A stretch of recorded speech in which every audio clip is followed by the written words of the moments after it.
As I turned onto Klinovia Street, more faceless pop was pouring out of the speakers of Europe Plus. My brain was already switching from work to home mode. As always, in 1847, 12 years of the same route had taught my body to relax as I approached our quiet cottage village in Krasnogorsk. My shoulders dropped, my jaw unclenched, the tension of the day melted away with each familiar turn. But today the street greeted me differently. Red and blue flashing lights cut through the twilight, turning the ideal lawns of my neighbors into the scenery of a crime drama. Patrol cars of the main directorate of the Ministry of Internal Affairs of the Moscow Region Police lined up along the side of the road, as if on parade. Crackling and codes that I couldn't decipher came from the radio. An ambulance was frozen in the middle of the street. The back doors were wide open. The ambulance team was busily fussing around the stretcher. And the epicenter of all this madness was my house. Our house. Red and white ribbon. Police. No entry. It encircled the area like a garland at a funeral. A patrol police officer was on duty at the gate. His arms were crossed over his chest. His face was expressionless. On the side of the road, where guests usually parked, a BMW 5 Series was ablaze. Black smoke rose in a column into the darkening sky as the PE firefighters doused the flames with armored vehicles. I drove onto the front yard and turned off the engine. Muscle memory worked while my brain tried to digest what I had seen. There must have been some kind of mistake. An accident at our neighbors that accidentally affected our territory. Senya was most likely sitting inside, watching what was happening from behind the curtain, as shocked and confused as I was. As I approached, the policeman stepped forward, mechanically placing his hand on his holster. "Citizen, let's move away from the scene of the incident." I took out my passport. "This is my home, Ilya Melnikov. I live here." "What happened?" "My wife is fine." The policeman studied my passport longer than necessary, checking my face against the photograph twice. "She is inside, Citizen Melnikov. Investigator Safronova will want to talk to you." He led me under the tape. Out of the corner of my eye, I saw paramedics loading someone into an ambulance. The man was unconscious, his face was covered in blood, his expensive suit was torn and dirty. I had never seen him before in my life. Investigator Safronova, a woman in her 40s, materialized next to me, with a keen gaze that seemed to record my every move. "Do you know this man, Citizen Melnikov?" "No, this is the first time I've seen him." "Who is he?" "What happened here?" She didn't answer directly. "Where were you this evening?" The question sounded surreal, as if I was being asked to prove my innocence of something I didn't even understand yet. At work, the logistics warehouse in Khimki was lying. He was in charge of the shift. He left at 18:30. As always, there is a scooter, cameras, witnesses. She wrote something in a notebook without looking up. "We will need this data. Your wife says that this man is your friend, who dropped by unexpectedly, says he was attacked near your house and his car was set on fire. I have an idea who might need this." The ground was slipping out from under my feet. Senya never mentioned my male friends whom I do not know. In 12 years of marriage, she has never had uninvited guests. She is too pedantic in matters of cleanliness, too committed to routine. I do not understand. Senya never invites friends without prior arrangement. She is very organized in social matters. The investigator's eyebrows rose slightly. Organized. She likes to prepare, cook special dishes, thoroughly clean the house. If someone just dropped by, it would cause her stress. As I said it out loud, I realized how strange my words sounded, as if I were describing a stranger and not my own wife. And you have no idea who could have a grudge against you. Someone who would want to send you a message by attacking a guest in your home. The implication hit me like an icy shower. They think I did it. They think I came home, found some man in my house, beat him half to death, and set fire to the car. The absurdity of the situation would have been funny if it weren't for the completely serious expression on the investigator's face. Comrade investigator, I've been at work since 2 p.m. sharp. I'm in charge of a team of 8 people. Everyone will confirm this. I have notes in the scoot, camera footage, about 20 witnesses who saw me in the warehouse when it happened. She nodded, making more notes. Of course, we'll check everything, but you have to understand, this is a crime scene. We need to inspect the house and the surrounding area. Can I see my wife? For the first time, Safronova's expression softened slightly. She was very shaken, she said. She'd never seen anything like it before. I followed her inside, past more operatives taking photos and gathering evidence. Our living room had been transformed into a makeshift interview room. Notepads and tape recorders were scattered across Senya's antique coffee table. The air was thick with the smell of smoke from the burning car outside. Senya sat on the couch, wrapped in a government-issue blanket. Her makeup was smeared across her cheeks. Her hands were shaking as she held the cup of coffee. When she saw me, she started crying again. Ilya, God, it was so terrible. I sat down next to her and instinctively reached out to comfort her, but something in her expression made me stop. She was shaking, yes. But there was something else in her expression. Something very much like guilt. What happened, dear? Who was this man? She spoke quickly. Too quickly. I don't know. I mean, he's just a friend. I met him at the gym. David. Well, he came in to ask if we wanted to join his book club. Book club? In all the years I'd known her, Senya had never read anything longer than the title of a magazine. Investigator Safronova watched our conversation closely, noting body language, words, the way Senya avoided eye contact. I felt the weight of suspicion wrap around me. And the worst part was that I couldn't even blame them. If I were the investigator, I would have suspected my husband too. The firefighters have taken control of the situation, Safronova said. We'll have to seal off the scene for the night while the forensics team processes everything. Citizen Melnikov, you may remain in your home, but please note that for now you remain a witness and an investigation is being conducted. An investigation is being conducted. The phrase echoed in her head as the investigator gathered her equipment.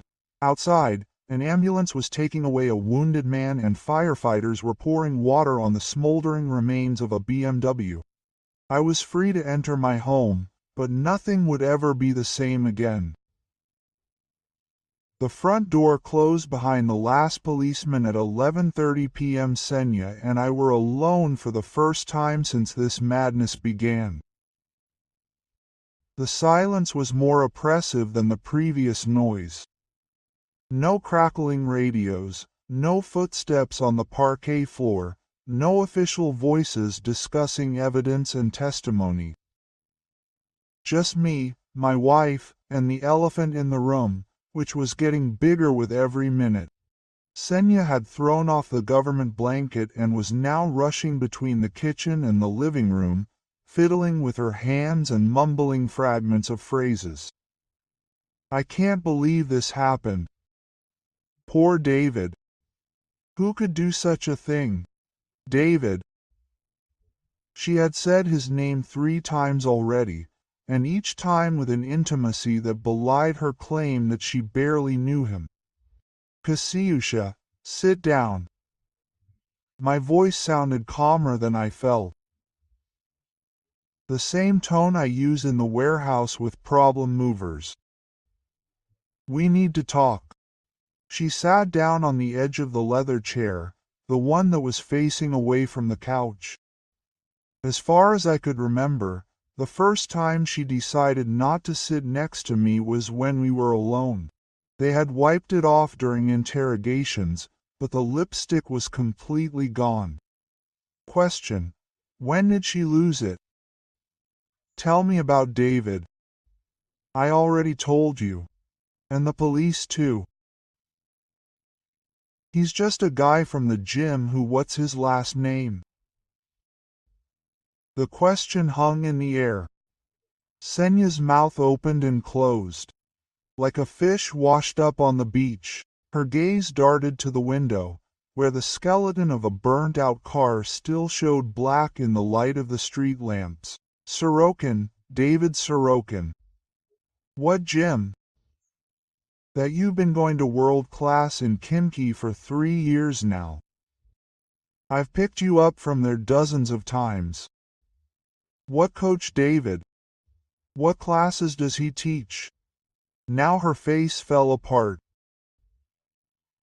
The careful composure she had maintained in front of the police had turned into something rough and desperate. He's not a trainer, he's just a visitor, who's Kasyusha. I leaned forward, trying to speak evenly. I saw the statements on Tenkov's card. You haven't been to the gym for 6 months. There was a dead silence. Outside, the neighbor's dog barked once and went quiet. The refrigerator hummed in the kitchen. Senya's breathing became shallow and rapid, as if she were having a panic attack. Ilya, I can explain. You can, because I'm trying to figure out what happened, but nothing fits. A stranger shows up in our house. A stranger driving a BMW worth 6 to 7 million rubles. Beaten half to death right on our front yard. His car is set on fire. The police think I did it. And my wife claims she barely knows the victim. The words burst out of her in a loud, shrill, desperate voice. I don't know who did this. I was inside when it happened. I heard screams, the sound of breaking glass, and when I looked out the window, David was lying on the ground, his car on fire. I immediately called 911. What was he doing here, Senya? She hugged herself and swayed slightly. He just wanted to talk about something personal. The truth was in the pauses, between the words, in the way she avoided meeting my gaze, guilty in the slumped shoulders. My wife, the woman I had shared a bed with for 12 years, who knew what kind of coffee I liked and which side of the sink I preferred to shave on, had become a stranger in our home. The rage that engulfed me was pure and cold, as if I had stepped into an Arctic wind. Not the hot, explosive rage of the moment, but something deeper and more permanent. A fundamental change had occurred in my perception of Senya, our marriage, and the last decade of my life. How much? Ilya, please. How long have you been sleeping with him? Her face finally broke. The tears started to flow as the last of the lies fell apart. 6 months, but that didn't mean anything. I was just lonely, and you worked so much, and he made me feel. Get out. I stood up. My movements were measured and controlled. Get out of my sight. Pack everything you need for the night. You'll sleep in the guest room. Ilya, we can sort this out. I made a mistake, but I love you. I choose you. David was just what, Senya? Just a mistake that made you lie to my face for 6 months. Just a mistake that brought the police to our home and made me a suspect in a serious crime. She reached for me, grabbing my sleeve. Please, darling, I'm sorry. I'm so sorry. I'll never see him again. I'll do anything to make it right. I looked at her hands. On my hand. The same hands that had touched another man in our house. The same hands that had taken off my wedding ring tonight and hastily put it back on before the police arrived. I'll call Titova tomorrow, I said, referring to the lawyer who had drawn up our prenuptial agreement 12 years ago. I'll demand that every clause be respected. You signed, Kasiusha. Did you agree that adultery would result in the loss of property rights? The color drained from her face. You're not serious now. I've never taken anything so seriously in my life. She stood there for a long time, swaying slightly, as if she were about to faint. Then, without another word, she went upstairs. I could hear her moving around our bedroom, opening drawers and closets, packing clothes into a suitcase. I stayed in the living room, looking at the charred remains of her lover's car. The police had covered them with a tarpaulin, but the uniform was unmistakable, a monument to a broken marriage. 20 minutes later, Senya came downstairs with a bag and a pillow, standing at the guest room door, looking at me with red, puffy eyes. I didn't want this to happen, but it did. And now we both have to live with the consequences. The guest room door closed with a soft click. A few minutes later, I heard her crying, deep, heartbreaking sobs that echoed through the walls. I went up to our bedroom, where the scent of her perfume still lingered on the sheets. For the first time in years, I had the bed to myself. I lay on my back, my hands behind my head, staring at the ceiling and thinking about logistics. Divorce papers, asset protection, CCTV in the warehouse that would clear me of any police suspicion. Down the hall, Senya's cries gradually died down to an oppressive silence. I slept better than I had in months. Natalia Denisovna Titova had the kind of office that inspired awe and made people honest. Cabinets with codes and commentaries from floor to ceiling, diplomas from prestigious universities, and a view of Moscow City that screamed success.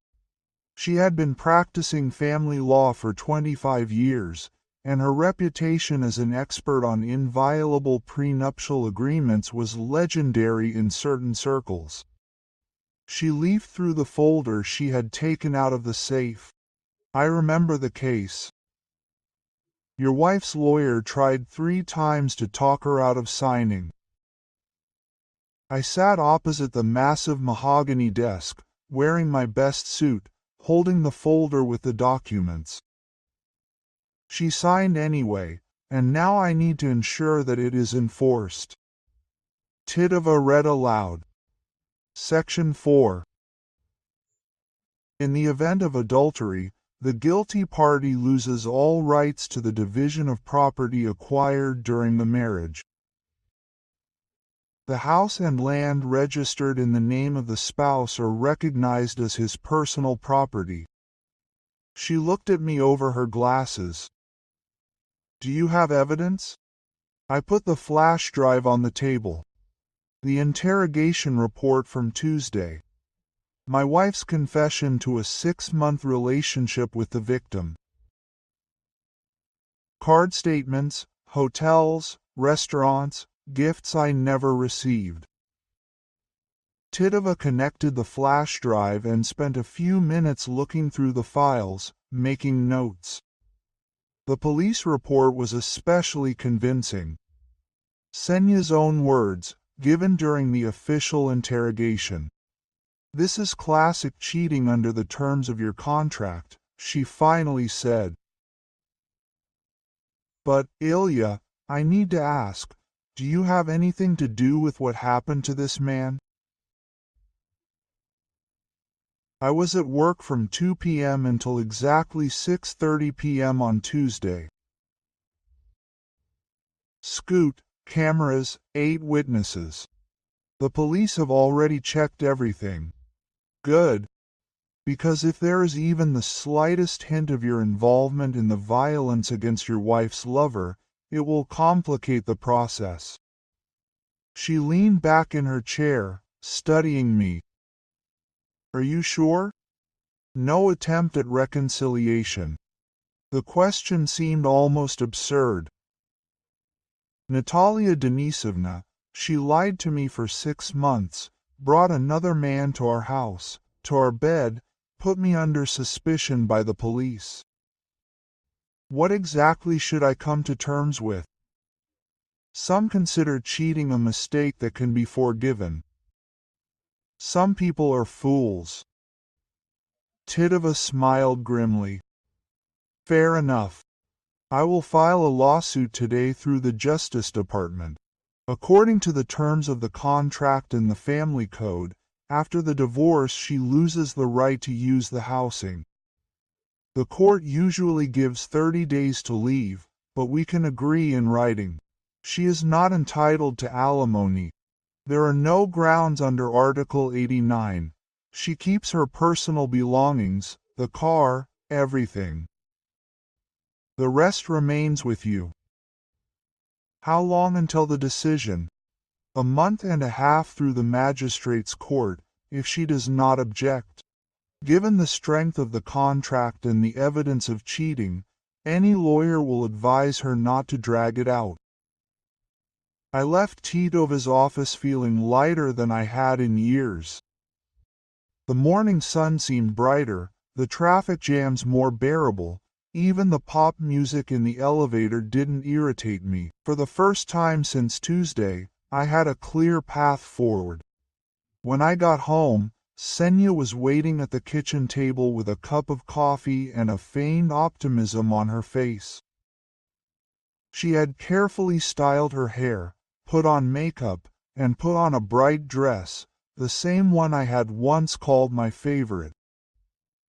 The desperate attempt to return to normal life was almost pathetic. I had booked a table at Roman on Tverskaya for 7:30 p.m. I thought. We could talk, discuss how to fix everything.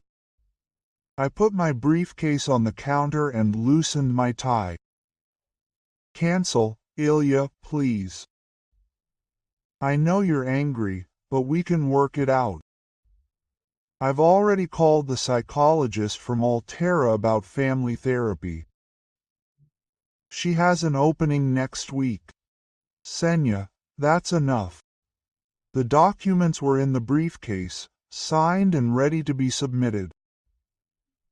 But looking at her in that dress, desperately trying to save what she had destroyed, I felt something like pity.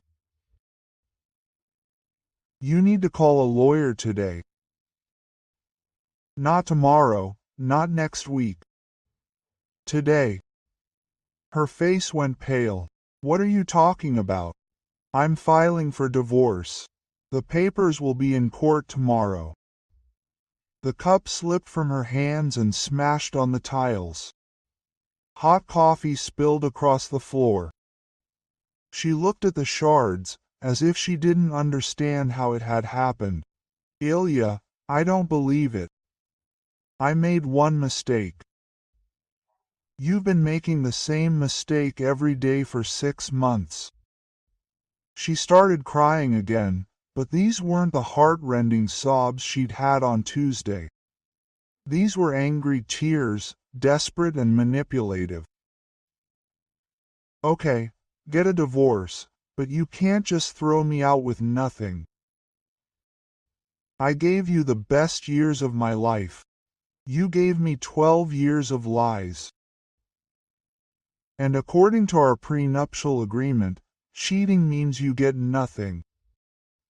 The transformation was instantaneous. The tears stopped. Her face went hard, and for a moment I saw who she really was underneath all that mask. "You're a bastard. Did you plan this?" "I planned for the possibility that you would turn out to be exactly who you are." She stood up abruptly, her chair scraping on the floor. "I will fight, I will challenge this. No judge will enforce this stupid agreement." "Good luck." Titova thinks otherwise. The recognition of the name immediately struck her. Titova had a certain reputation in our village, and Senya knew perfectly well what it meant that I had used her services. "I need time to think," Senya said, backing toward the stairs.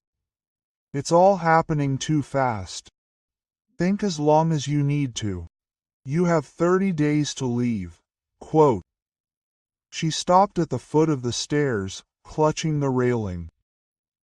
"What about the police investigation? What if they arrest you?" "They won't. I have an ironclad alibi." "What if I tell them?" "Kasiusha, I didn't touch your boyfriend, but I'm not going to let his problems become mine any longer than they already are." She went upstairs without saying a word.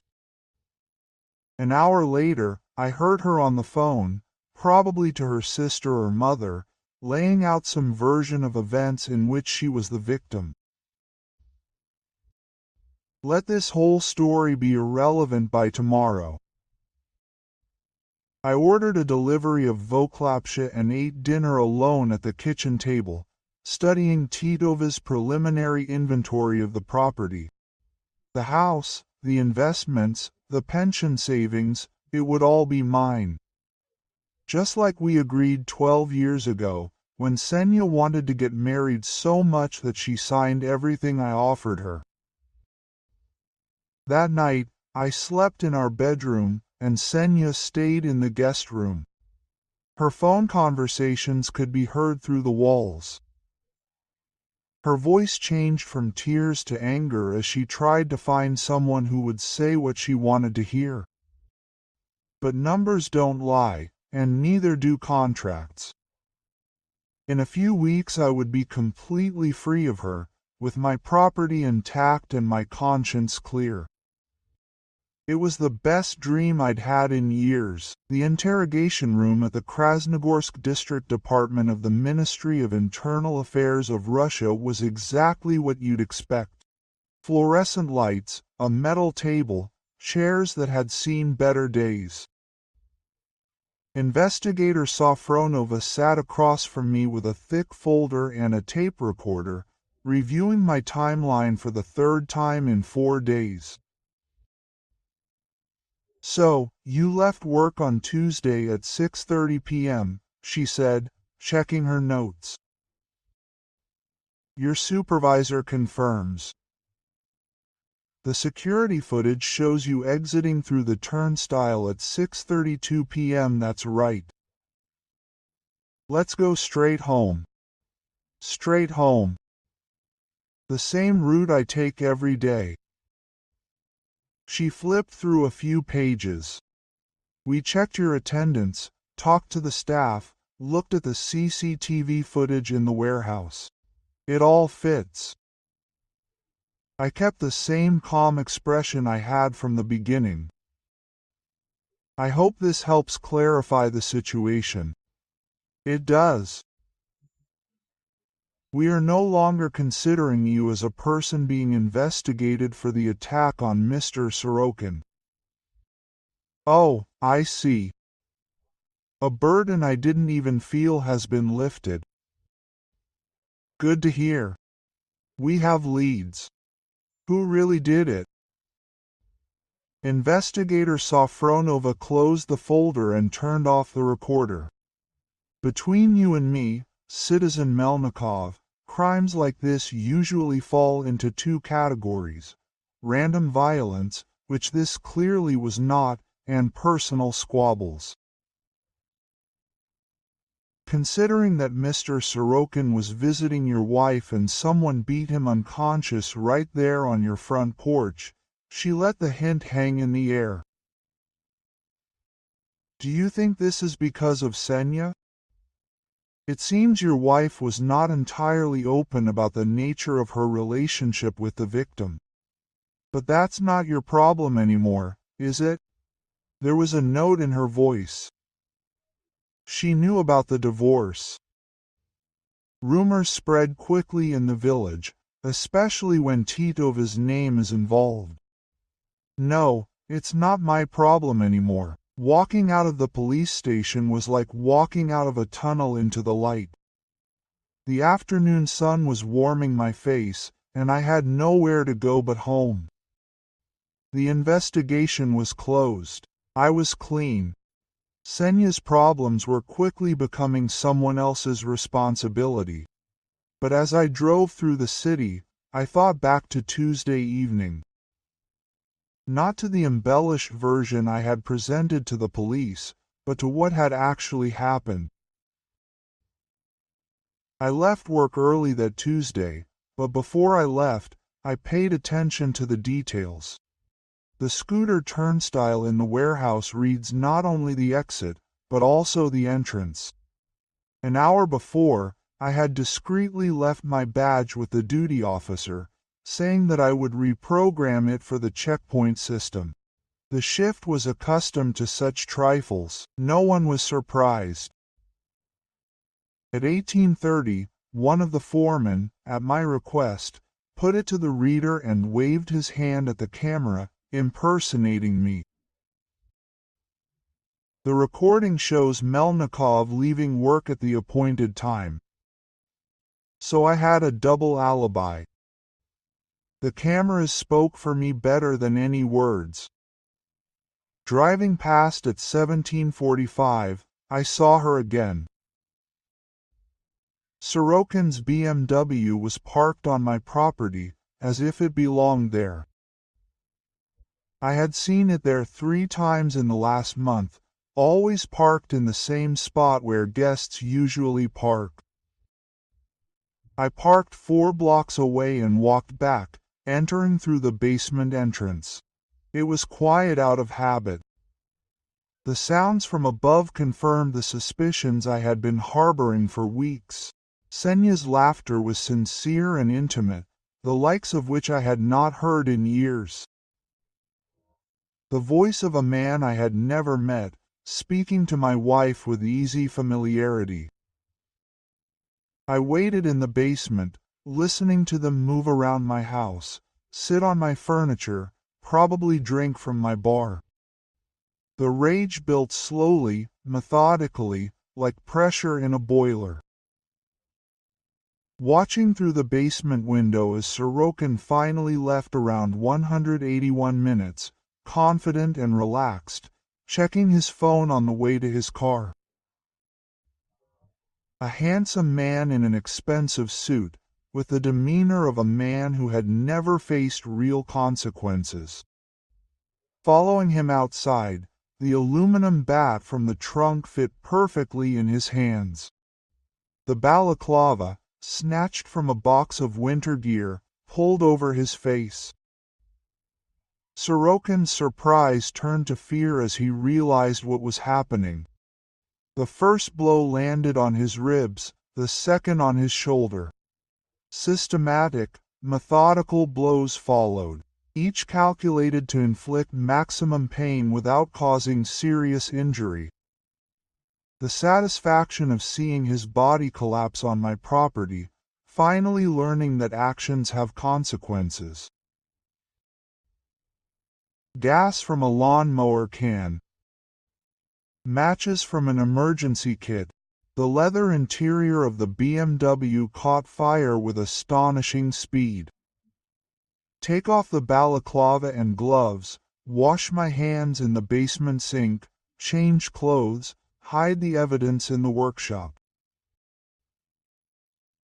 Then drive around the block and get home at exactly 6:47 p.m. to find the scene of the crime. My award-winning performance of confusion and anxiety when the police arrived. The memory made me smile as I pulled into the driveway. The charred island of Sorokin's car had long since been driven away, leaving only a black stain on the asphalt. Senya's car was gone too, probably at her sister's, where she had stayed after receiving the divorce papers. The house felt different inside. Cleaner, quieter. Like it had belonged to me from the start, and wasn't just a shared space where I was being tolerated. I poured myself 2 fingers of bourbon and sat down in the leather chair that Senya always complained about. Through the living room window, I could see Tamara Petrovna. My neighbor was pottering around in the garden, clearly hoping to catch another round of local news. Let her watch. The police investigation was closed. My marriage was falling apart on my terms, and Sorokin would have to spend months learning to walk without limping. The bourbon tasted like victory.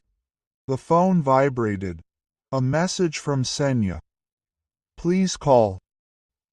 We need to talk about home. I deleted the message without answering. We had talked enough. Now it was time for her to find out what the rest of her life would be like. The sun was setting, painting the sky orange-red. In a few hours, I would go to bed in my own house, in my own bed, not listening to Senya's breathing or adjusting to her need to keep the room at exactly 20 degrees. Tomorrow I would wake up a bachelor with no obligations except to myself. It would be a very good life. 2 weeks after the divorce was finalized, I stood in the kitchen, brewing coffee for one, and watching the morning news. The forecast promised another fine day, perfect for a game of pool I had planned with Mikhail, a co-worker from the warehouse. Senya had moved out the day before, taking only what the prenuptial agreement allowed: a car, clothes, jewelry, and the bitter realization of the cost of her decisions. Without her, the house seemed enormous, but in the best way, as if it had straightened its shoulders after years of cramped quarters. The local news had featured a story about Sorokin's recovery. He had been discharged from the hospital with a cast and several pins in his ribs. Months of physical therapy lay ahead. The police had officially suspended the case for failure to identify the person, citing a lack of evidence.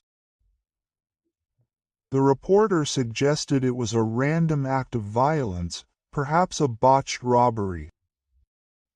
I smiled into my coffee cup. Mikhail picked me up at 9 o'clock and we spent the morning in the pool room, where I had maintained a membership throughout the marriage, despite Senya's complaints about the expense. She had always thought it was a whim, but now I realized it was an important investment in my social life after the divorce. During the second game, Mikhail remarked, "It's like you've changed. Have you become lighter, or something? You've thrown off 12 years of burdens. Do you regret anything?" I considered the question, bracing myself for the blow, about the divorce. Not a drop, about having waited so long. A lot. The ball flew straight and true into the pocket. Everything in my life now felt just as precise, controlled, intentional, mine. We had lunch in the clubhouse, where several acquaintances stopped at our table to offer condolences on the marriage and congratulate us on our freedom. Rumors of Senya's infidelity and the terms of the divorce had already spread through the village. In our circles, adultery was still considered a serious violation, and everyone agreed that I had handled the situation with dignity. At lunch, Mikhail said that he had heard that she was still living with her parents. The prenuptial agreement gave her 30 days to find housing. Quote, "It's probably a consequence of this," I replied.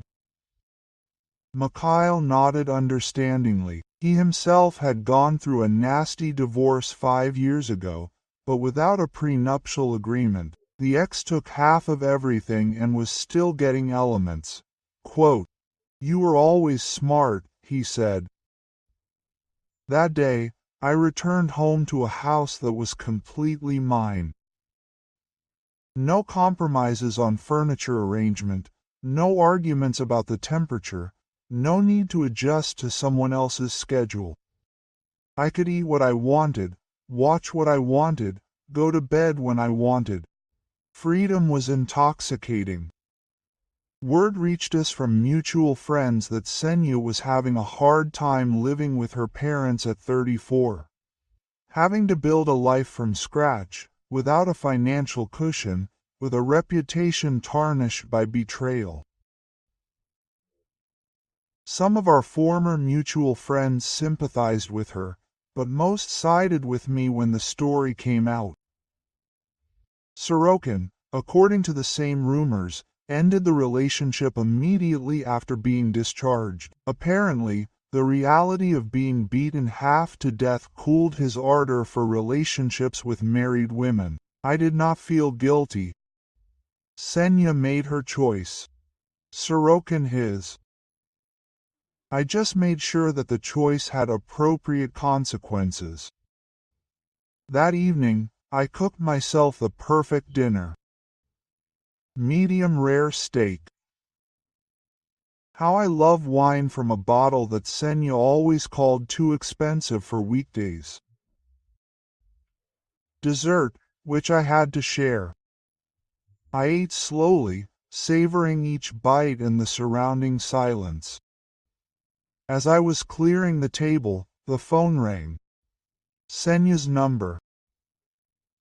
I let it go to voicemail. Whatever she had to say, I was not interested. Voice message. 3 minutes of tears and whining. A plea for another chance. A promise that she had learned her lesson. A plea to reconsider the divorce terms. I deleted her before she finished. At 10 o'clock, I went up to the bedroom. Not ours, but mine. The king-size bed spread out before me like an ocean of possibilities. I could sleep diagonally, spread out like a star, or pile all the pillows on one side. Instead, I lay on my back in the middle, hands behind my head, and stared at the ceiling. The house was silent, except for the slight creaking of the wood and the distant hum of the refrigerator. No crying from the guest room, no passive aggression, no feigning sleep when Senya wanted to discuss our relationship. Just peace.